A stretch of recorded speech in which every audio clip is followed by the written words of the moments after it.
मुद्दा भारत में मुर्दा हो गया है क्योंकि मुद्दे पे चुनाव नहीं हो रहा है जी। 5 मुसलमानों की गौ रक्षक के नाम पर बजरंग दल वालों ने नंगा करके मारा। ये कहाँ तक का ठीक है? इमरान प्रतापगढ़ी आरोप लगाते हैं कि असदुद्दीन ओवैसी बीजेपी की बी टीम है। वो बीजेपी के नाम पर अपना लिट्टी सेकते हैं। ये क्या बोलते हैं, इसके गर्दन में पट्टा लगा हुआ है, कांग्रेस का पट्टा लगा हुआ है। पट्टा किस पे लगाता है?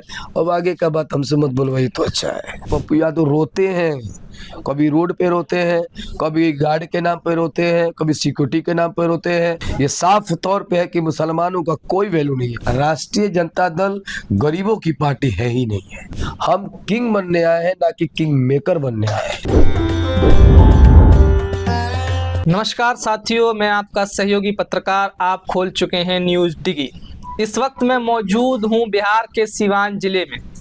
जैसे ही मैंने सीवान का नाम लिया, आपके दिल और दिमाग धड़कन में एक नाम गूंज रहा होगा, शहाबुद्दीन। लेकिन मैं बात आज शहाबुद्दीन की नहीं करूंगा, मैं बात करूंगा सीवान सदर विधानसभा सीट 105 की, जहां पर AIMIM की पार्टी के कैंडिडेट मोहम्मद कैफ और बीजेपी से मंगल पांडे और RJD से अवध बिहारी चौधरी। अवध बिहारी चौधरी बिहार विधानसभा के स्पीकर और वर्तमान में सीवान सदर सीट से विधायक हैं। लेकिन वही अवध बिहारी चौधरी के राजनीतिक किले में दरार डालने वाला एक शख्स है जिसका नाम है मोहम्मद कैफ उर्फ बंटी। और आज हमारे साथ मौजूद हैं ऑल इंडिया मजलिस इत्तेहादुल मुस्लिमीन के सीवान सदर विधानसभा सीट से कैंडिडेट मोहम्मद कैफ उर्फ बंटी। आइए जानते हैं इनके बारे में, ये क्या कहते हैं। तो आप अपना परिचय दीजिए। मेरा नाम मोहम्मद कैफ उर्फ बंटी है जी। और मैं MIM से 105 सदर सीवान से प्रत्याशी हूँ। अगर आप यहाँ से चुनाव जीतते हैं तो आपके क्या क्या मुद्दे रहेंगे? देखिए, मुद्दा भारत में मुर्दा हो गया है। मुद्दा भारत में मुर्दा हो गया है क्योंकि मुद्दे पे चुनाव नहीं हो रहा है। जी। अब चुनाव जो हो रहा है, खासकर जो 2014 के बाद से मंदिर, मस्जिद, शमशान, कब्रिस्तान, इन सब मुद्दों पे चुनाव हो रहा है। तो मुद्दा की बात कोई पार्टी नहीं कर रही है। और देश की जो हालात है, देश का जो परिस्थितियां हैं, वो दलित और मुसलमानों के साथ बहुत ही ज़्यादा परेशानियों का सबब हो चुका है। तो सबसे बड़ा मुद्दा क्या है कि कैसे अपने मुसलमान भाई को गौरक्षक के नाम पर मॉबलिंग चीज़ से बचाया जाए। सबसे बड़ा मुद्दा क्या है कि हमारी जो धरोहर है, जो हमारी दीन की दुकान है, जिसको मदरसा बोला जाता है, उसको कैसे बंद होने से बचाया जाए। सबसे बड़ा मुद्दा क्या है, हमारी बहनों की रखवाली कैसे हो। सबसे बड़ा मुद्दा क्या है, हमारे उलेमा, हमारी मौलवियों की हिफाजत कैसे हो। सबसे बड़ा मुद्दा क्या है कि हमारी जो मस्जिदें टूट रही हैं, तो बड़े बड़े जो मौलवी हैं वो तो कह रहे हैं कि RSS और बीजेपी सही कर रही है, क्योंकि अभी RSS का राष्ट्रीय मुस्लिम मंच का आयोजन हुआ था दिल्ली के अंदर, तो वहाँ पर बड़े बड़े मैंने उलमा देखे थे, वो कह रहे थे कि RSS मुसलमानों के लिए अच्छा कर रही है। जो RSS और उनसे जुड़े हुए मुसलमान हैं जी। और जो बात कर रहे हैं, वो निहायत ही दलाल टाइप के लोग हैं। उनसे पूछिए, जब अलीगढ़ में 5 मुसलमानों की गौ रक्षक के नाम पर बजरंग दल वालों ने नंगा करके मारा, ये कहाँ तक का ठीक है। उनसे पूछिए कि हमारे जो बाप दादा ज़मीन जो वक्फ कर गए हैं, उस ज़मीन की रखवाली करने के लिए हम नहीं है कि 2 हिंदू भाई को लाया गया है। अगर इतना ही फिक्र है, इतना ही सब कुछ है, तो हम लोगों को भी हिंदू ट्रस्ट में क्यों नहीं डाला जा रहा है। ये सब पैसे से काम करते हैं जो RSS के साथ है। ये कौम और जमात का कोई मतलब ही नहीं जानते हैं। तो ऐसे लोगों से मैं यही अपील करूंगा अपने भारत के सारे मुसलमानों से, इनको जितना हो सके अवॉइड करें, क्वाइट करें। जैसे कि RJD जो है बिहार के अंदर मुसलमानों की बात करती है, ये कहाँ तक बात सही बैठती है, जरा आप समझाइए। कभी मुसलमानों की बात नहीं की है। यादव का बच्चा विधायक बने, यादव का बच्चा CM बने, और मुसलमान का बच्चा बीजेपी को हराने के लिए ठेकेदार बने। यही तो की है राष्ट्रीय जनता दल ने। 35 सालों में आज तक CM जो उप मुख्यमंत्री भी नहीं बना पाई है, और आप कह रहे हैं कि यादव मुसलमानों की है, कैसी है। जैसे कहीं तक देखा जाए कि 100 में से 20 वाले को ये कुछ नहीं दे रहे हैं, और जो 2% है मल्ला मुकेश सैनी, उससे ये डिप्टी सीएम फेस कर रहे हैं, तो मुसलमान इन पर कहाँ तक भरोसा जताएगा? जिनकी बात आप कर रहे हैं, डिप्टी सीएम जो घोषणा हुआ है, उनको तो 16 से 19 सीट मिली है जी। और उनके बीच में कोई एक भी मुसलमान प्रत्याशी को टिकट नहीं मिला है, पहली बात। और सहनी की जो शुरुआत हुई है वो बीजेपी के गोद से निकल के आए हैं। वो कब भाग जाएंगे, कहाँ भाग जाएंगे, कोई गारंटी। लेकिन एक बात तो साफ तौर पे समझ में आ गया है, कल भी पिछलग्गू था मुसलमान आरजेडी के लिए, आज भी है, और जो मुसलमान उसमें है वो पिछलग्गू ही रहेंगे। तो कल जैसे 2-3 दिन पहले आरजेडी ने एक सभा की थी, उन्होंने कहा था अगर हमारी सरकार बनती है तो हम वक्फ बोर्ड बिल को फाड़ के फेंक देंगे, तो इस पे आपकी क्या राय है कि ये सिर्फ बात कह रहे हैं, या फिर अगर इनकी सरकार बनेगी तो ये उस पर खरे उतर 20 पाएंगे? सालों से उनकी अम्मा और अब्बा की सरकार है, 20 सालों से यही प्रलोभन दिया जा रहा है। कौन सा प्रलोभन दिया जा रहा है? सरकार आएगी तो हम शहाबुद्दीन साहब को निकालेंगे। मुसलमानों में ये ट्रेंड चला। अब नया ट्रेंड क्या चला है? सरकार आएगी तो वक्फ बिल को हम फाड़ के डस्टबिन में डाल देंगे। उनसे पूछिए ये क्यों नहीं कर रहे हैं? सरकार आएगी या नहीं आएगी, मुसलमान का विधायक होना चाहिए। सरकार आएगी या नहीं आएगी, मुसलमानों को 40 से 50 सीट मिलना चाहिए। ये कब होगा? ये प्रलोभन सिर्फ इलेक्शन के लिए है, फिर से वही हाल हो जाएगा, मुसलमान जुम्मन मियाँ हो जाएगा। मतलब आपका कहने का मतलब ये है, ये सिर्फ मुसलमानों को वोट लेना चाहते हैं, उन्हें गद्दी देना नहीं चाहते। मुसलमानों को वोट लेते ही आ रहे हैं, जी। गद्दी कहाँ देते हैं?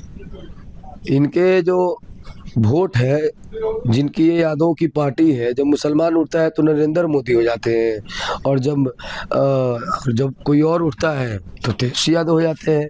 ये तो ठगती है हम लोगों को, हम लोगों के साथ खड़ी थोड़ी रहती है।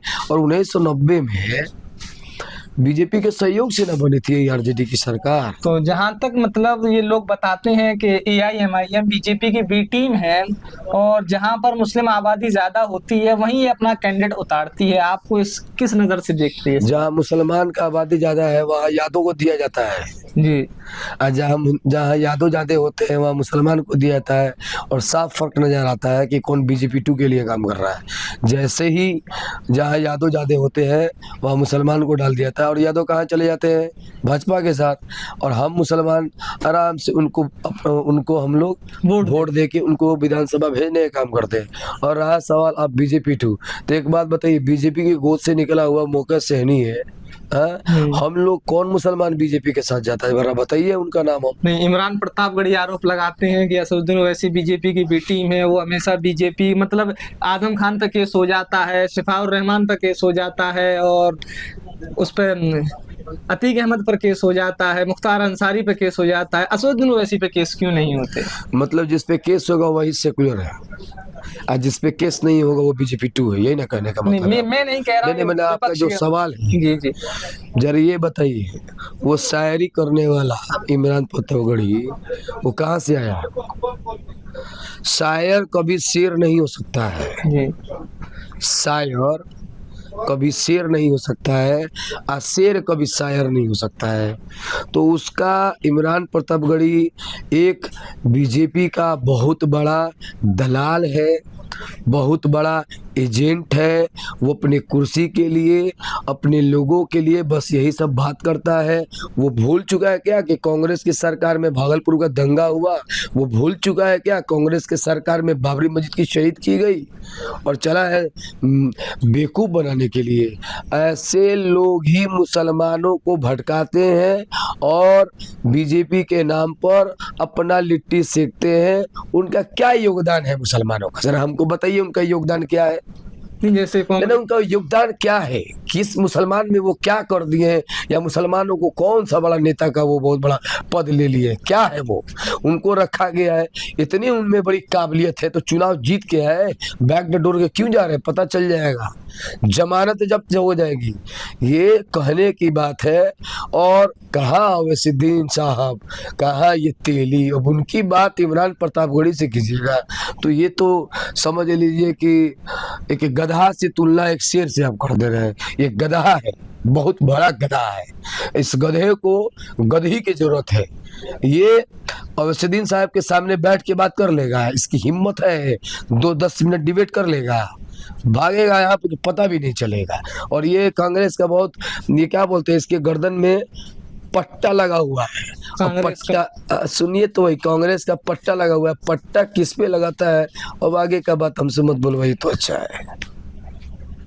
ऐसे लोगों को सिर्फ अपना कुर्सी, टीआरपी और व्यूज चाहिए।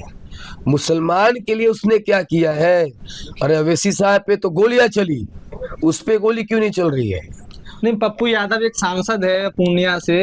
अभी हाल ही में पप्पू यादव ने एक बयान दिया है कि बीजेपी ने अतीक अहमद को, मुख्तार अंसारी को, आजम खान साहब के साथ इतना बुरा किया, असदुद्दीन ओवैसी के साथ इतना बुरा क्यों नहीं हो रहा?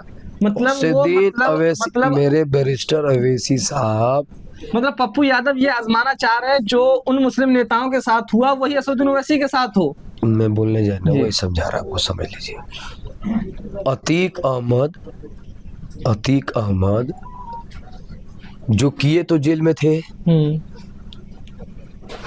लेकिन उनके साथ जो हुआ वो जुडिशियल के ना होके एक लाइव इनकाउंटर हुआ जो पूरी दुनिया ने देखा। तो एक बात बताइए, अतीक अहमद किस मुसलमान को बढ़ाया है? एक नाम बताइए आप जरा। किसी को नहीं बढ़ाया है। पहली बात ये क्लियर हो गया।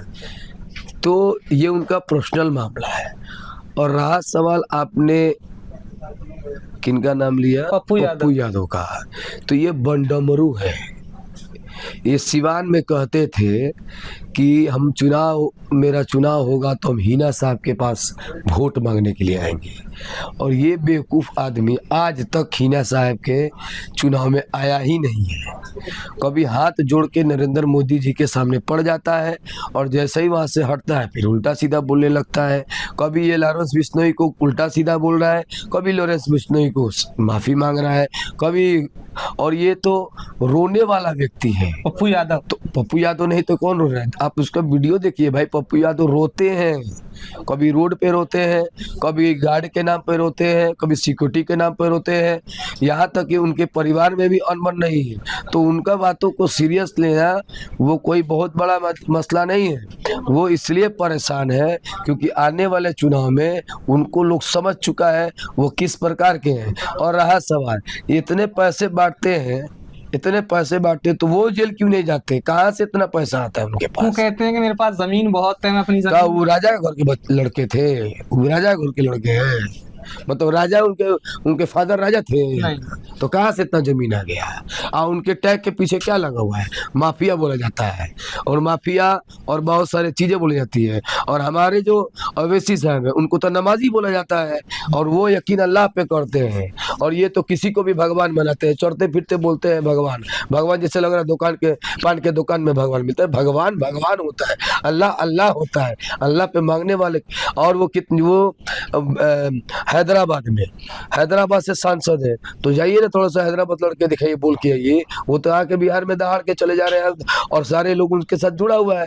तो ऐसे लोग और सिर्फ बेपेनी का लोटा है। इनको जो मन में आए बकता है, जो मन में आए कभी लाली यादव की तारीफ करता है, कभी लाली यादव को गाली देता है, कभी तेजस्वी यादव को गाली देता है, कभी तेजस्वी यादव को। ये आदमी आप देखिएगा पूरी तरीके से बंडमरू है। इसको तो मालूम ही नहीं है कि हम क्या बोलते हैं, समझ में नहीं आता है। झूठ का दुकान है। और इसीलिए और ये तो मुसलमानों की देन है कि मुसलमान उसको सांसद बना दिया। एक बात और है कि जैसे सिवान में कहा जाता है कि बिहार में जो लालू यादव को बनाया था वो सिवान का एक लड़का था, शहाबुद्दीन। वो हमारे गार्जियन थे जी, हमारे नेता थे जी। और इंशाअल्लाह ताला जब तक हमारी हयात रहेगी वो रहेंगे। और लाली यादव उनको क्या किया? यूज एंड थ्रो किए। उन्हीं के सरकार में लालू यादव की सरकार में वो जेल गए।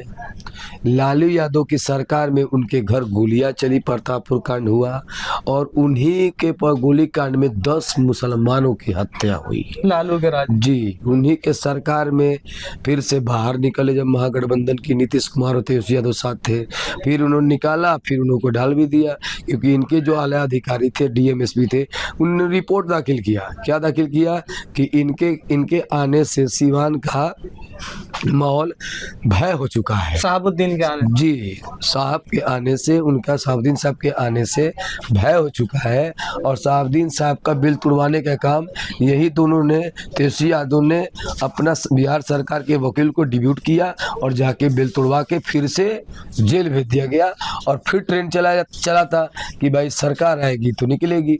तो ये दोहरी चरित्र विचार इस बार देख लिया है। हम मुसलमान जिसके साथ रहते हैं बहुत वफादारी के साथ रहते हैं, लेकिन जिनके साथ थे ये एक तरफा प्यार था मोहम्मद शहाबुद्दीन साहब का। शहाबुद्दीन साहब का एक तरफा प्यार था लालू परिवार के लिए। बिल्कुल, लालू परिवार कभी उनसे प्यार किया ही नहीं।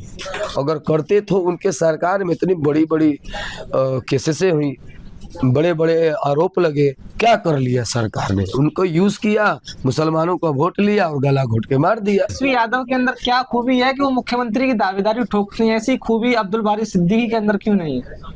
ये मुसलमान समझे। अच्छा, मुसलमान तो बोले नहीं, मुसलमान अल्लाह से कम और भाजपा से ज्यादा डर रही है और यही कारण है कि आप बताइए, उनके तेजस्वी यादव के अम्मा को बनाओ मुख्यमंत्री, उनके अब्बा को बनाओ, फिर उनको बनाओ, फिर उनके लड़के को बनाओ, यही तो हालात है। और जो आप बोल रहे हैं, जिनकी बात लिए हैं, किनका नेता का? अब्दुल बारी सिद्दीकी। अब्दुल बारी सिद्दीकी। तो अब्दुल बारी सिद्दीकी आज तक मुसलमानों का कभी भला सोचे हैं? कभी देखे उनका बयान हो कि नहीं हम लड़े या ना लड़े, हमारे मुसलमान भाई में लड़ना चाहिए, 50 सीट मिलना चाहिए? उनका कोई बयान नहीं है। तो ऐसे लोग मुर्दा लोग हैं और ऐसे लोग ही मुसलमानों को, इनको ठेकेदार बना दिया गया है कि आप जाइएगा अपने समाज में, बस यही कहना है कि भाजपा आ जाएगी, भाजपा आ जाएगी, भाजपा आ जाएगी। तो मतलब तो उनमें वो काबिलियत नहीं है। और गुलाम कभी राजा नहीं बनता। नहीं बनता। गुलाम कभी राजा बनता है? तो बताइए। तो ऐसे गुलामों को अगर राजा बनेंगे तो और मुसलमानों को तकलीफ होगा। अगर बनाना है तो सच्चा पक्का किसी मुसलमान को बनाए। अब तो कहाँ, अब तो बहुत गाड़ी दूर चली गई है, ट्रेन छूट गई है।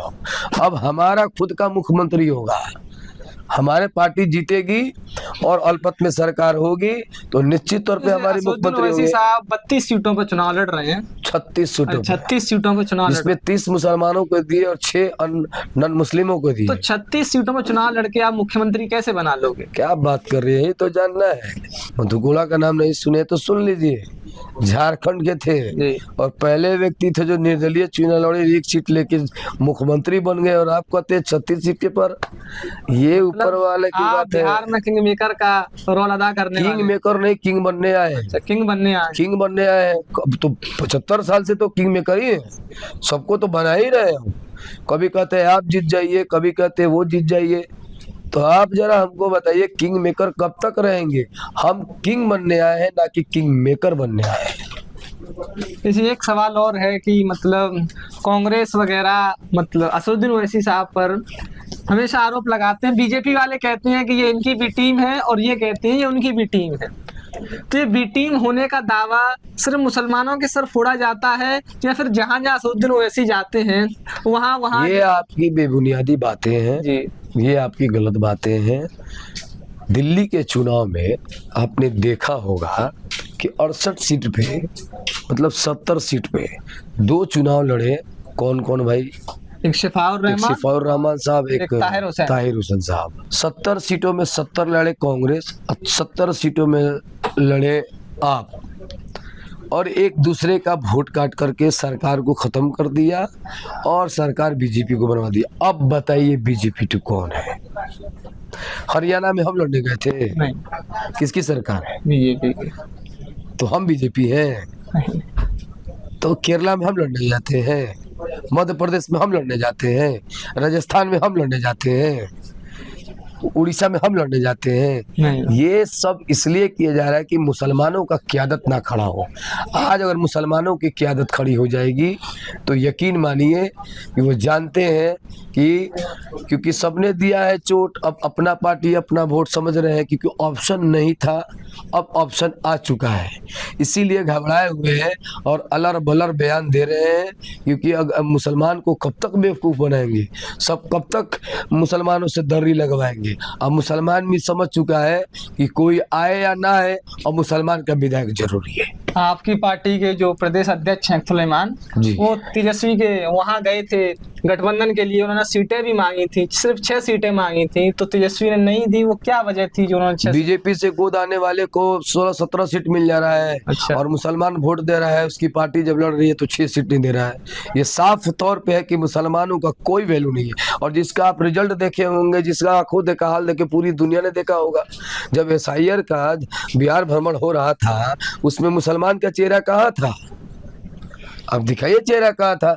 इससे साफ जाहिर हो रहा था कि कल भी मुसलमान पीछे था, आज भी रहेगा, और राष्ट्रीय जनता दल कल भी पीछे रखने की बात करता है। इसीलिए मुसलमानों को कहीं जगह ही नहीं दे पाया है। और आप कह रहे हैं कि अवसुद्दीन साहब, हमारे अवैसी साहब कल भी हीरो थे, आज भी हीरो है, क्योंकि जीता जागता उदाहरण है कि उन्होंने सबसे ज्यादा अगर पाकिस्तान के चेहरा को आईने में दिखाने का काम किया, पूरे दुनिया को दिखाने का किसने किया? डेडिकेशन का लीडर कौन था? असदुद्दीन ओवैसी। तो कहीं नहीं, राजद के लीडर MP चले गए थे, जदयू के MP चले गए थे, लोजपा के MP चले गए थे, भाजपा के MP चले गए थे। लीडरशिप जिसमें रहेगा, जिसमें काबिलियत रहेगी, वही ना जाएगा। और कोई माइक का लाल नहीं है जो हमारे बैरिस्टर ओवैसी साहब को कोई गलत आरोप लगा दे। वो एक पक्के नमाजी हैं, पक्के ईमानदार हैं, और सबके साथ लेके चलने वाले सांसद हैं। निश्चित तौर पे आने वाले दिन में एक बहुत बड़ा पोस्ट पे जाएंगे, क्योंकि जिसके दिल में सिर्फ अल्लाह का डर हो, किसी का ना डर हो, वो कामयाबी का रास्ता पे जाएगा। आप अब अपने आप को मतलब सिवान सदर विधानसभा सीट पर कहाँ देखते हैं? हमारी लड़ाई तो सीधे भाजपा से है। अच्छा। और हम ही भाजपा को हरा सकते हैं। सिवान सदर बिल्कुल विधानसभा भाजपा से हरा सकते हैं, क्योंकि हमारी सीट जो है, हमारी जो वोट्स हैं वो 90,000 प्लस है मुसलमानों का। जी, 30%। सिवान सदर जी, सिवान सदर की बात कर रहे हैं। और जो यहाँ से विधायक है अवध बिहारी चौधरी, उनका तो 34,000 वोट है। तो आप बताइए कि किसका हक बनता है? 90,000 बड़ा है कि 34,000 बड़ा है? 90,000। तो 90,000 का हक होगा। और वो हमारा ना वोट काट रहे हैं, हमारा ना वोट को आप बेवकूफ बना रहे हैं। अब मुसलमान जग चुका है, क्योंकि हमारे साथ आजाद समाज पार्टी के चंद्रशेखर रावण भी अलायंस भी आ चुके हैं MIM के साथ। और इस अवस्था में मुसलमान, क्योंकि सब जात अपना जात को देख रहा है, तो मुसलमान किसी और को क्यों देखेगा जब उसकी इतनी बड़ी आबादी है? 60 से 55,000 वोट गिर रहे, जिसका वो दूसरे को जिताएगा, कब तक जिताएगा? अभी आपने एक बयान दिया कि चंद्रशेखर आजाद रावण जो है आपके साथ आ गए हैं, तो आप ही के पार्टी के प्रदेश अध्यक्ष हैं उत्तर प्रदेश के शौकत अली, वो इस वक्त बिहार में चल रहे हैं। तो उन्होंने एक बयान दिया था कि एक और आ गया है मुसलमानों का रहनुमा। वो कह रहा है कि आप मेरी तरफ आइए, क्योंकि जब आप उत्तर प्रदेश में उपचुनाव लड़ रहे थे तो चंद्रशेखर आजाद रावण ने गठबंधन नहीं किया था, तब प्रदेश अध्यक्ष जनाब शौकत अली ने आरोप लगाया था कि ये मुसलमानों का एक और रहनुमा आ गया है। पहले अखिलेश, फिर माया और भी कई चेहरे, अब ये एक और आ गया है, ये मुसलमानों को अपनी तरफ खींच रहा है। देखिए, वो परिस्थितियां होंगी और ऊपर क्लास का चीज़ें की बातें हैं, और मैं उस बयान को देखा ही नहीं, तो उस बयान पे मैं क्या टिप्पणी करूं? देखता तो ज़रूर बताओ, वो आपके मुंह से चैनल के माध्यम से मुझे आपको जानकारी मिल रही है, तो उसमें हमको जाना नहीं है। उत्तर प्रदेश का मामला उत्तर प्रदेश में रहे तो बेहतर है। हमारा मामला सीवान का है, बिहार का है, तो यहाँ का सवाल कीजिए तो बेहतर है, क्योंकि हमारी पार्टी अलायंस में है और हम सबको ले चलने की बात करते हैं। जो हमारे साथ आएगा उसका स्वागत है, जो हमारे साथ नहीं आएगा फिर भी स्वागत है उसको, क्योंकि ये तो फंडामेंटल राइट है। संविधान क्या कहता है? संविधान यही कहता है। बहुत सी पार्टी आरोप लगाती हैं कि AIMIM सिर्फ मुसलमानों की पार्टी है, उस पर आपकी क्या राय है? राणा रंजीत मुसलमान है, वो तो राजपूत हैं। ये गजब परिस्थितियां है। आपने नौले पे दहला फेंक दिया ऑन द स्पॉट। मैं और नौले पे दहला फेंकता ही हूँ, ये अल्लाह के करम है। पीरौलिया की शोभत है कि राणा रंजीत साहब कहाँ क्या है, वो एक राजपूत है और राजपूत मुस्लिम होने लगा। देखिए ये सब बातें बेकार की है, ये सब बातें गुमराह करने की है।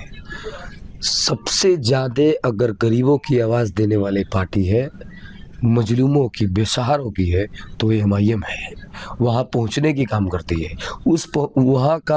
उस पार्टी का मैं एक सदस्य और एक मैं वफादार कार्यकर्ता हूँ, सिपाही हूँ, सेनापति हूँ। तो निश्चित तौर पे आपने देखा होगा कि अभी एक चमार बच्चा का एक्सीडेंट हो गया था, तो कोई नेता नहीं गया था मोहम्मद कैफ जाके उसे आर्थिक मदद भी दिया और उस बच्चे को कंधे देने का काम भी किया। तो ये साफ तौर पे हो गया है। आप हमारे साथ आइए, जुड़िए, टिकट लेके जाइए, मेहनत कीजिए, भरोसा दिलाइए कि हम कहीं नहीं जाएंगे, आपके पार्टी के साथ काम करेंगे। तो आपका स्वागत है।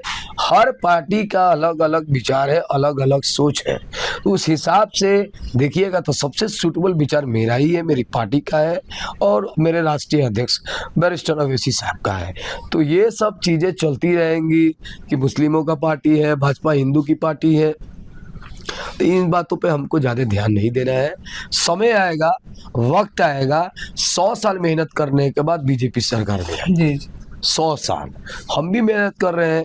जाहिर सी बात है कि ये सब बातें आती रहेंगी, लेकिन इन बातों पर अगर हम ध्यान देंगे तो काम नहीं कर पाएंगे, लोगों को मदद नहीं कर पाएंगे। तो इन बातों पे मुझे ध्यान ही नहीं देना है। मैं अपनी पार्टी को मजबूत करूंगा, लोगों के बीच जाके लोगों की समस्याओं को समाधान करने की कोशिश कर रहा हूँ, ना कि ये सब बेकार की बातों पर मैं ध्यान देने वाला। एक और सवाल है आपसे कैफ जी कि आप वर्तमान में सीवान सदर से विधायक अवध बिहारी चौधरी और पूर्व विधानसभा स्पीकर को आप कहाँ देखते हैं?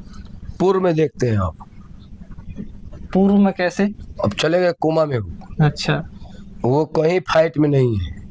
इसीलिए तो एक मुसलमान भाई को मुसलमान से लड़वा रहे हैं और इसे प्रचार प्रसार करा रहे हैं। 17 महीना मुसलमान और सिवान की जनता भूलोगे नहीं, प्रोटोकॉल करते थे। जब उनसे काम किए लिए लोग जाता था तो बोलते थे कि हम तो प्रोटोकॉल में हैं।